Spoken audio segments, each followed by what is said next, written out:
The following is meant for entertainment and educational purposes. It is not meant to establish a doctor-patient relationship. Please consult your mental health provider for your mental health needs.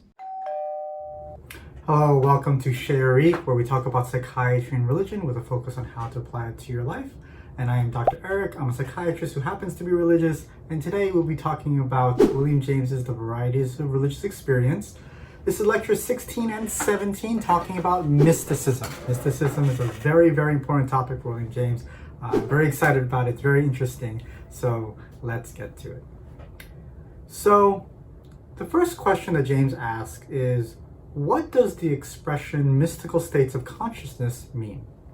He points out that this idea of mysticism, right, is very vague. It's sentimental. You don't say something's mystical and then say it's logical, right? It's not something you deduce about things. But he's very unhappy with this general vague definition, and instead he proposes 4 criteria for when an experience is mystical. The 4 criteria is ineffability, Noetic Quality, Transiency, and Passivity. Okay, so ineffability is that it's a subject that defies expression. It's difficult to express. You can't give it adequate words. It must be directly experienced, and this experience cannot be transferred to other people. So that's the first mark of whether or not an experience is mystical.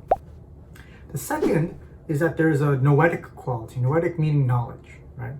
And although there are other states where you can feel good or feel, I guess, high, for lack of a better term, they don't necessarily have attached some form of knowledge, a state of knowledge. And that you gain greater insight about the depths of truth, right? And this is distinct from intellect, distinct from thinking. It's that in this mystical state, something is revealed to you, you have a greater understanding of the world, and again, that you can't quite describe. So it has a noetic quality. This is where you have, illuminations or revelations or inspiration, and it's very, very significant and very important, at the very least, to you. The third quality of a mystical state is that it is transient. It's just very quick. You can't be in a perpetual mystical state. You can't have it for a sustained period of time. You can have it for half an hour, maybe an hour or two, and then when it fades, the quality of it can be imperfectly reproduced in memory, but when they reoccur, you know it immediately, you recognize it. So it's a transient thing. And finally, passivity. The onset of mystical states is something that's facilitated by voluntary operation. You want to get into it. You can fix your attention, but when the consciousness is set in, the mystic feels as if their own will were in obedience to a higher power. So you become a passive. You can become a passive person to experience this mystical state. You can actively try to get into it, but once you're in it, you are a passive bystander to a great superior God-like entity that's interacting with you.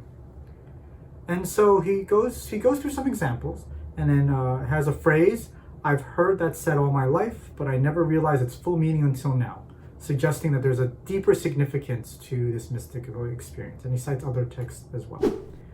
So these are the 4 criteria for what we're going to say is a mystical state. But why do we care about the mystical state?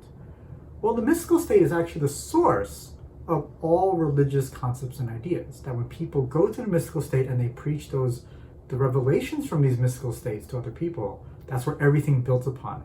And William James has been building us up to this point to talk about mysticism. From the beginning of saying where it was a personal God, a personal sort of experience with God. We're not going to talk about institutions, once born, twice born, all that stuff, going into experiences, going into saintliness, right, the value of it. And now we're touching upon mysticism and why mysticism really, really matters. And it has these 4 major qualities.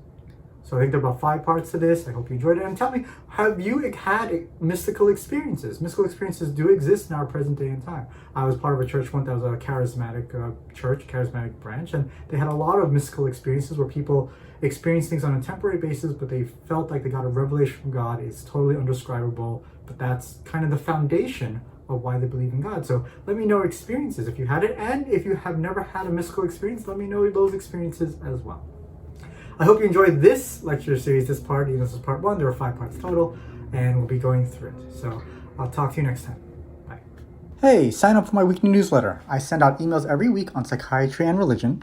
I realize that email is a great way to go deep into these topics. So if you want more content, check out chesericpurl.com and subscribe over there. Thanks.